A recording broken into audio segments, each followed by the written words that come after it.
ಪರಿಶಿಷ್ಟ ಜಾತಿ ವರ್ಗದ ಹೆಣ್ಣು ಮಕ್ಕಳು ಕೂಲಿ ಮಾಡ್ತಕ್ಕಂಥವರು ತಳವರ್ಗಗಳು. ಅವರೇನೋ ದಿನ ಪ್ರಯಾಣ ಮಾಡೋದಿಲ್ಲ, ಕೆಲವರು ಮಾಡ್ಬೋದು.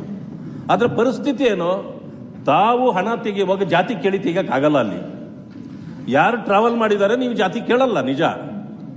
ಆದರೆ ಜನಸಂಖ್ಯೆಗೆ ಅನುಗುಣವಾಗಿ SCP TSP ಯಲ್ಲಿರ್ತಕ್ಕಂಥ ಹಣವನ್ನು ನೀವು ಇದಕ್ಕೆ ಟ್ರಾನ್ಸ್ಫರ್ ಮಾಡ್ಕೊಳ್ತೀರಿ.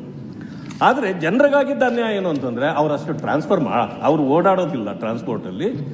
ಆದರೂ ಕೂಡ ಜನಸಂಖ್ಯೆಗೆ ಅನುಗುಣವಾಗಿ ನೀವು ಹಣ ತೆಗೆಯೋದ್ರಿಂದ ಆ ಸಮಾಜದ ಹಣ ಬೇರೆದಕ್ಕೆ ಉಪಯೋಗ ಆಯಿತು ಅಂತಲೇ. ಜೊತೆಗೆ ಈಗ ವಿದ್ಯುತ್ ಶಕ್ತಿ ವಿಚಾರದಲ್ಲೂ ಕೂಡ ಹಾಗೆ ಆಗುತ್ತೆ. ಅದರಿಂದ ನಾವು ಎಷ್ಟು ಸಾರಿ ಪ್ರಶ್ನೆ ಕೇಳಿ ಈಗ ನಾವು ಕೇಳೋದು ಬಿಟ್ಬಿಟ್ಟಿದ್ದೀವಿ. ಯಾಕೆಂತಂದ್ರೆ ಸಮಾಜವೇ ಒಂದು ರೀತಿ ಇದರಲ್ಲಿ ಗ್ಯಾರಂಟಿಗಳನ್ನು ಕೊಡ್ತಕ್ಕಂಥದ್ದು. ಎಲ್ಲರಿಗೂ ಗ್ಯಾರಂಟಿ ಅಂದ್ರಿ ನೀವು ಆಕ್ಟ್ ಪ್ರಕಾರ ಈ ಹಣವನ್ನು ಅವ್ರಿಗೇ ಕೊಡಬೇಕು, ಅದು ಸತ್ಯ. ನೀವು ಸುಳ್ಳು ಹೇಳಿದ್ದೀರಿ ಅಂತ ನಾನು ಹೇಳೋದಿಲ್ಲ, ಅದು ಸತ್ಯ ಆಗಿರೋದ್ರಿಂದ ಇಲ್ಲೇನಿದೆ ಅಂತಂದ್ರೆ ಈ ಹಣ ಅವ್ರಿಗೆ ಕೊಡಬೇಕು, ಆದ್ರೆ ಗ್ಯಾರಂಟಿ ಹಣ ಇವ್ರಿಗಿಲ್ಲ. ನಮ್ಮ ಹಣ ನಮಗೆ, ಗ್ಯಾರಂಟಿ ಹಣ ಇಲ್ಲ ಅಂದಮೇಲೆ ಅಸ್ಪೃಶ್ಯತೆ, ಈ ಗ್ಯಾರಂಟಿಯಲ್ಲೂ ಅಸ್ಪೃಶ್ಯತೆ ಇದೆ.